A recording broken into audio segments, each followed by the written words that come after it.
नमस्कार साथियों, मैं आपका ज्योतिष मित्र संदीप भारद्वाज। आज नए विषय, नए वस्तु पर आज हम चर्चा करेंगे।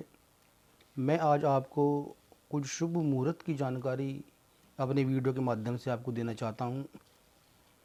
सबसे पहले आप कोई भी धार्मिक अनुष्ठान, वाहन लेना चाहते हैं तो ले सकते हैं। कोई पूजा या मतलब कोई भी धार्मिक कर्म आप करना चाहते हैं तो आप कर सकते हैं। तो उसमें मैं आपको सबसे पहले जानकारी दूंगा 3.5 स्वयं सिद्ध मुहूर्त, यानी कि 3.5 मुहूर्त होते हैं, वे अपने आप में ही वे सिद्ध होते हैं।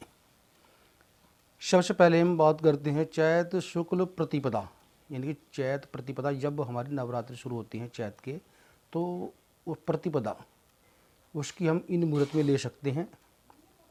दूसरा होता है वैशाख शुक्ल तृतीया, यानी अक्षय तीज वाले दिन कोई भी शुभ काम आप शुरू कर सकते हैं।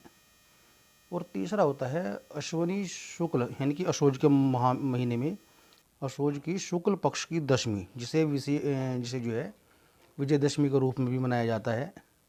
और नंबर 4 का जो मुहूर्त होता है कार्तिक शुक्ल प्रतिपदा, यानी पड़वा, तथा दीपावली की प्रदोष काल भी आप ले सकते हैं। ये 4 स्वयं सिद्ध मुहूर्त होते हैं। इनमें 3 मुहूर्त पूर्ण बलि और चौथा मुहूर्त जो होता है वो अर्ध बलि होने से इसे 3.5 मुहूर्त कहा जाता है। अब हम बात करते हैं कुछ लोक प्रसिद्ध मुहूर्त की, जिसे आम भाषा में सब जानते हैं। सबसे पहले आषाढ़ शुक्ल नवमी, जिसे आप बढ़ली नवमी के नाम से भी जानते हैं। दूसरा होता है कार्तिक शुक्ल पक्ष की एकादशी, जिसे देव प्रबोधनी एकादशी के नाम से भी जानते हैं। और तीसरा मुहूर्त होता है माघ शुक्ल पक्ष, यानी बसंत पंचमी, यानी सरस्वती जयंती के भी नाम से जाना जाता है। और चौथा मुहूर्त होता है आपका फाल्गुन शुक्ल द्वितीया, इसे फुलरा दूज के नाम से भी जाना जाता है। ये सब 4 अनबूझ मुहूर्त होते हैं।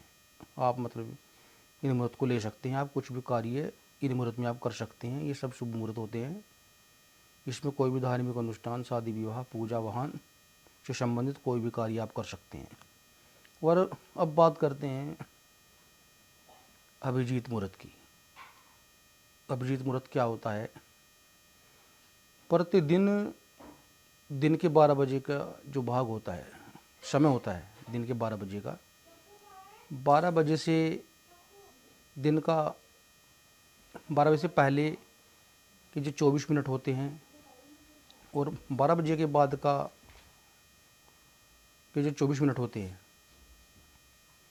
उसे अभिजीत मुहूर्त कहते हैं। जो 12 बजे से पहले और बाद में 2 घड़ी, यानी 2 घड़ी 48 मिनट की होती है।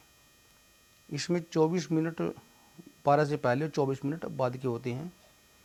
इस समय के बीच आप जो भी कोई कार्य 12 बजे से पहले और 12 बजे के बाद आप करना चाहते हैं तो आप इसे कर सकते हैं।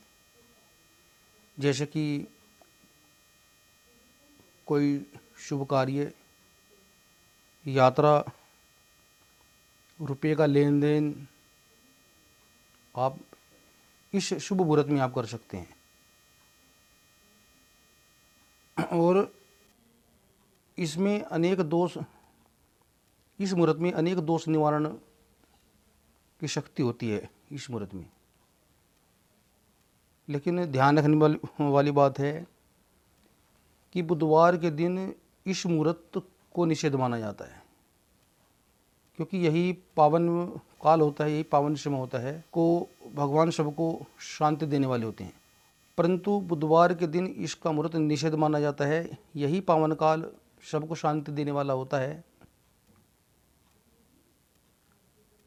आप इन शुभ मुहूर्त में ही कार्य करें और बिना किसी भी शुभ मुहूर्त के कोई भी कार्य न करें। और प्रतिदिन राहु काल का विशेषकर ध्यान रखें। और राहु काल में कोई भी यात्रा आप न करें, निषेध माना जाता है। कोई भी शुभ कार्य न करें। इन मुहूर्त का मेरे बताए हुए इस वीडियो में जो मुहूर्त हैं उसके माध्यम से आप कोई भी शुभ मुहूर्त इसमें से लें। इसी के साथ मैं अपने वाणी को विराम देता हूँ। धन्यवाद। और अगर मेरी वीडियो आपको पसंद आई हो तो आप उसे लाइक कीजिए, कमेंट्स कीजिए, सब्सक्राइब कीजिए और कोने में बेल आइकन के घंटे को दबा दीजिए, जिससे कि मेरी आने वाली वीडियो की नोटिफिकेशन आपको प्रतिदिन मिलती रहे। इसी के साथ ओम नमः शिवाय।